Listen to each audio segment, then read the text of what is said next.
Oggi siamo qui a San Lorenzo, abbiamo superato i confini della stazione Termini perché ci hanno segnalato le persone che lavorano qui a San Lorenzo e che ci vivono che anche qui la situazione è drammatica e noi il primo approccio che abbiamo avuto è quest'area qui. Che cosa comunicano tutte queste bottiglie di superalcolici appoggiate? Probabilmente che qui c'è una persona che beve, perché sono andate a fuoco anche le mura, perché dentro le mura aureliane ci abbiano le persone. Questa è un'area accessibile, come potete vedere qua si entra e ci troviamo dentro una casa vera e propria. No, non solo, e qui ragazzi i superalcolici abbondano, guardate pure di qua, superalcolici, guardate ragazzi qui continua Ammazza, oh. Qui dire che c'è un problema d'alcolismo è così, una cosa tranquilla. Ma guarda, questa è una collezione privata, si vede. Qui fino a là e poi lì giù in fondo c'è il famoso cacatoio pisciatoio. Detto questo, oggi vi raccontiamo un attimino quest'area di San Lorenzo, perciò restate con noi se vi interessa bene, se no regà scegliete qua quante bottiglie volete e ve le schiaffate tutte tra le chiappe.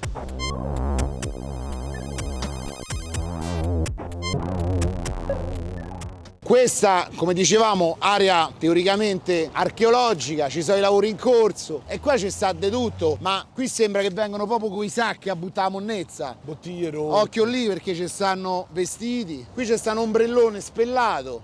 Camminate e trovate sempre sporcizia, ma la domanda è sempre questa. Se sta roba sta qui magari da settimane, ma c'è qualcuno che pulisce, al di là che non dovrebbero sporcare. E l'altra cosa che ci hanno segnalato è che all'interno delle mura, dove ci sono praticamente le torri, ci abitano. Lassù, qua sopra e tutta st'area qua.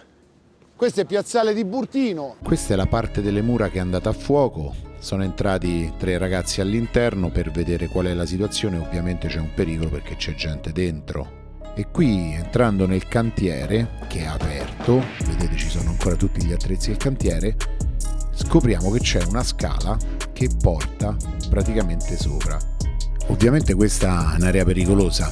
Marcello che andava avanti, c'era Mattia insieme a lui e c'era anche Manuel. Temevano comunque di fare brutti incontri perché, visto che tutti possono entrare e visto che lì fuori c'erano tonnellate di bottiglie di vetro, di superalcolici, non è che te puoi aspettare un incontro particolare qui dentro. Marcello aspetta e dice: oh, io vado avanti, ma la luce, infatti c'ha un bastone in mano, ma non perché voleva essere molesto o altro, perché comunque se entri lì dentro non te puoi aspettare di fare begli incontri. E sono arrivati sopra le mura, cioè tutto questo a dimostrazione che un cantiere probabilmente ormai abbandonato, guardate, non c'è più neanche la balaustra, quella che ti protegge, ma c'è semplicemente una piccola, chiamiamola impalcatura con una rete. E qui tu stai dentro un monumento storico, in un'area che di notte è accessibile a chiunque. Io francamente mi sarei pure messo un po' paura perché guardate, cioè sembra The Blair Witch Project come posto. Marcello stenta, torna indietro, poi va avanti e qui guardate tutte impalcature. A giudicare anche dallo stato delle impalcature, queste stanno qui da anni. E questa è una struttura che se tu non ci metti mano subito, e qua veramente arriva poi la sorpresa. Siamo sulla seconda parte delle mura, ma qui non c'è più la protezione. Vedete, sulla destra, da quella parte lì, ci dovrebbe essere almeno o l'impalcatura o comunque la parte di muro che ti protegge. Invece questa è una caduta tipo terzo, quarto piano. Vedete il palazzo accanto quanto è alto? Stiamo altezza terzo, quasi quarto piano. Adesso sono entrati loro che sono adulti, ma chiunque, anche un ragazzino, dice: oh, andiamo a giocare alle mura. A parte i brutti incontri che puoi fare, perché abbiamo visto quello che c'era là sotto, qua se tu finisci da sotto ti fai veramente male, perché stai praticamente su uno strapiombo. Guarda sotto le macchine. Questo è l'ultimo tratto che porta praticamente a dove ha preso fuoco la torre, la vediamo lì in fondo. E qui il rischio di camminare è abbastanza elevato, vedete, sta tutto attaccato ovviamente alla parte, diciamo, di muro, però sti posti sono messi malissimo. Cioè, chi viene qua sopra Voi immaginate se ha preso fuoco, chissà quanta roba sono riusciti a portare. Ma chi viene qua sopra rischia tantissimo, anche perché a giudicare dall'alcol che c'è, e questi sono ubriachi, guardate, qui non c'è proprio più niente e qui c'è l'ingresso. E questa è l'ultima parte. Qui potevano incontrare chiunque. Guardate che strapiombo che c'è lì, che cadi di sotto. Chiunque si muove qua dentro può prendere lì qua a buca. Guarda lì, piccioni, pipistrelli, zozzeria, guarda che roba. Cioè è una situazione igienica pure abbastanza preoccupante.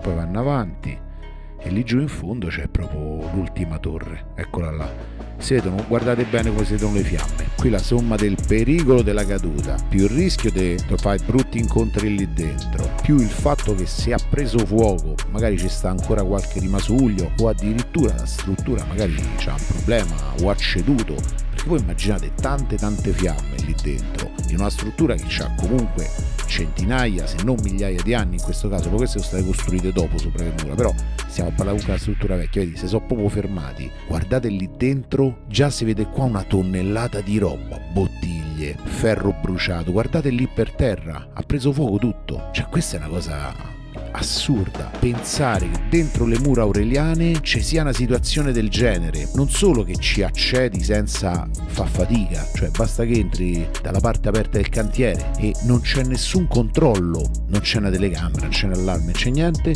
ma t'affacci, ragazzi, ci saranno centinaia di bottiglie di superalcolici anche lì, più tutte quelle che abbiamo visto sotto, ovviamente sono vuote, se le so bevute, i resti delle fiamme qui dentro. Cioè questa è una struttura che andrebbe tutelata, è tutta una parte di liquidi colati e bruciati. Questi sono panni, tessuti, bottiglie, anzi strano che non c'era nessuno qui dentro. Scarpe bruciate, ancora bottiglie lì sopra, un'altra scalinata che sale e qui plastica ovunque, qui dietro tutto accatastato.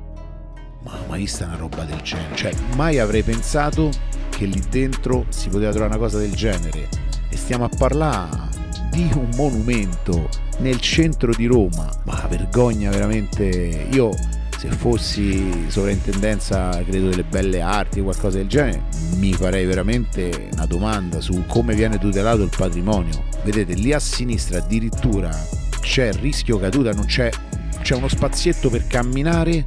Voi immaginate questi che hanno bevuto tutte queste bottiglie, prendono, escono e vanno di sotto. Vai a spiegare per quale motivo stavano lì sopra e per quale motivo lì sopra ci stavano tutte quelle bottiglie. È solo perché loro sono sobri, e vedi, e camminano abbastanza accorti tenendo la mano sul muretto, però lì basta un passo falso e fai una bella caduta di decine di metri. Sta stanza che per arrivarci devi fare, realmente sembrava vecchio film di Indiana Jones, quindi realmente te fai 100 metri così sullo strapiombo con tutto quello che si sono bevuti da quello che abbiamo detto a ritorno. Ma come fanno a cascare sotto questi? C'è da dire che loro non hanno scavalcato nulla per accedere a quell'area. Lì è aperto, si accede, nonostante ci sia una recinzione, ma è stata smontata. Porta su 200-300 bottiglie, ragazzi, non è che uno può scavalcare. Perciò chiunque può accedere a sta torre. Voi che avete fatto? No, niente, siamo entrati da là, abbiamo preso la scala, siamo saliti e siamo andati dritti. Ci vuole coraggio? Sì, perché Però le scale le abbiamo fatte, era tenebro. È vero che il passaggio era libero, però abbiamo fatto molte scale ed era molto ma molto pericoloso, Simo. Molto pericoloso. Paura, tu, di la verità. Sembrava tipo il mistero da stregate Blair, Simo. però chiunque può cadere di sotto, ci confermate, perché non c'è il parapetto. No, da una parte non c'è solo dal lato Ed sinistro. è transennato perché è caduto quella parte di muro. Ci va gente dentro con le bottiglie, beve, dà fuoco a tutto. No, arrivati a Dama, quindi arrivati alla posizione, abbiamo visto sulle 200-250 bottiglie superalcolici. Qua da Piazzale di Burtino noi siamo venuti a vedere qual è la situazione delle mura aureliane. Loro coraggiosi si sono addentrati, loro tre, dentro, noi li abbiamo aspettati fuori proprio per evitare che si creasse tensione. Perché... Io ho solo da difendere il mondiale il 25 Esatto, marzo. lo sai che se entravamo in 10 dentro un posto così stretto era da evitare. 2-3 persone solo per documentare questa cosa qui. E il discorso qual è? È che c'è una situazione drammatica, cioè immaginate le mura aureliane di Roma, dentro ci stanno tonnellate di bottiglie, incendi, zone franate e gente che cammina su delle zone franate, pericolosissime. Esatto. Qui i residenti hanno denunciato sto fatto, il fatto che ieri ha preso fuoco è sotto gli occhi di tutti. Però qual è il discorso? Che se nessuno fa niente, come siamo entrati noi, dovrebbero entrare le persone preposte a vigilare a un cantiere, a vigilare a un'area che dovrebbe essere chiusa invece aperta. E sta cosa è veramente l'esempio dell'incuria di Roma, un monumento abbandonato con delle persone ubriache, probabilmente anche drogate dentro, e una situazione dove chiunque può entrare. Mo sono entrati loro che sono adulti, ma se entrava un bambino. Facciamo un appello alle istituzioni per verificare questa situazione. Dove siamo? Viale di Porta Tiburtina, piazzale Tiburtino, cioè regà. E poi sono strutture storiche. Cioè, hanno una Ragazzi, valenza che è storica. accessibile a chiunque, perché Non ci andate, ovviamente ragazzi, non ci andate dopo aver visto sto video, perché 1, cascate di sotto, 2, c'è gente pericolosa, 3, vi fate male, ci rischiate tutto. Continuiamo a segnalarlo, se avete altre cose da segnalare scrivetecelo nei commenti, perché questa ce l'hanno segnalata i residenti e i commercianti. Però se ce ne sono altre fatecelo sapere. Detto questo, vi salutiamo. Saluta Matti.